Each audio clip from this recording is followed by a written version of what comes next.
मोहन सिंह आगे बढ़त बनाते हुए दिख रहे हैं। राधा मोहन सिंह 15,676 वोटों से आगे हैं। दरभंगा से गोपाल जी ठाकुर आगे चल रहे हैं और देखिए गोपाल जी ठाकुर 40,156 वोट से आगे चल रहे हैं। पूर्णिया से संतोष कुशवाहा आगे हो लिए हैं। पूर्णिया से अब तक पप्पू यादव आगे चल रहे थे।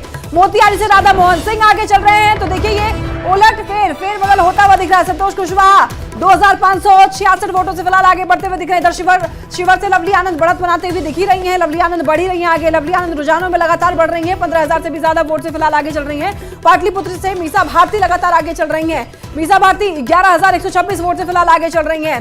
जो संतोष कुशवाहा आप देखिए वोट से 2500 वोट से फिलहाल आगे चल रही हैं और लवली आनंद भी फिलहाल आगे चल रही हैं। मुंगेर से ललन सिंह अब आगे हो लिए हैं। जेडीयू के उम्मीदवार ललन सिंह 21,725 वोट से फिलहाल आगे। अररिया से प्रदीप सिंह भी आगे चल रहे लगातार। हमारे पास अब देखिए डेटा आ रहे हैं।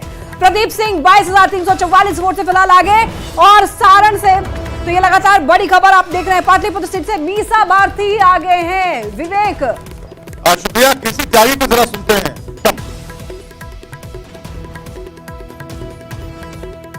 की वो कहां से आ रही है? वो कहते हैं कि पारदर्शी होना चाहिए और डीएम इस पर ध्यान रखें, लेकिन मरता क्या ना करता। और अगर उन्होंने कहा कि लोकतंत्र को बचाने के लिए हमारा कार्यकर्ता मरने को तैयार है, इस तरह की बात की, आप क्या कहेंगे?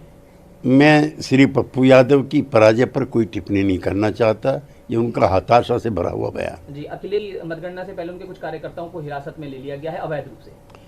समाजवादी पार्टी अच्छा प्रदर्शन कर रही है। श्री अखिलेश यादव को इस तरह का वक्तव्य नहीं देना चाहिए। पूछ लेता हूं मैं, आतिशी ने कहा कि अवैध रूप से गिरफ्तार किया गया केजरीवाल को, उसके लिए उन्होंने बीजेपी को जिम्मेदार ठहराया है। अदालत के फैसलों पर नकारात्मक टिप्पणी करने के रिवाज नहीं। और सौरभ है कि लड्डू उस पार्टी। चलिए, हमने कहा था कि झारखंड आपको लिए चलेंगे। सबकी अपनी अपनी भूमिका है और वो भूमिका कुछ देर में बिल्कुल क्लियर हो जाएगी, क्या नंबर्स आते हैं और क्या होना है। हालांकि अभी तक आगे पीछे का खेल चल रहा है, लेकिन कुछ देर में ये चीजें स्पष्ट हो जाएंगी कि अब आगे नहीं कौन जीत रहा है कौन हार रहा है। ये भी सबसे पहले रिपोर्ट हम आपको दिखाएंगे। झारखंड में तनुज खत्री हमारे साथ बैठे हैं और जेएमएम के नेता हैं, प्रवक्ता हैं। और हमें जरा बताइए तनुज खत्री साहब, क्या स्थिति है? क्योंकि परसों की डिबेट में जब आपसे हमारी बातचीत हो रही थी तो बिल्कुल ही आप लग रहा था कि नहीं, एग्जिट पोल को लेकर काफी आप ये थे, लेकिन आज तो चेहरा खिलना चाहिए। आप क्यों मायूस बैठे हैं? आपको किसने कह दिया विवेक जी आप इतने दूर दिल्ली में बैठे और मैं आपके स्टूडियो में बैठा हूं?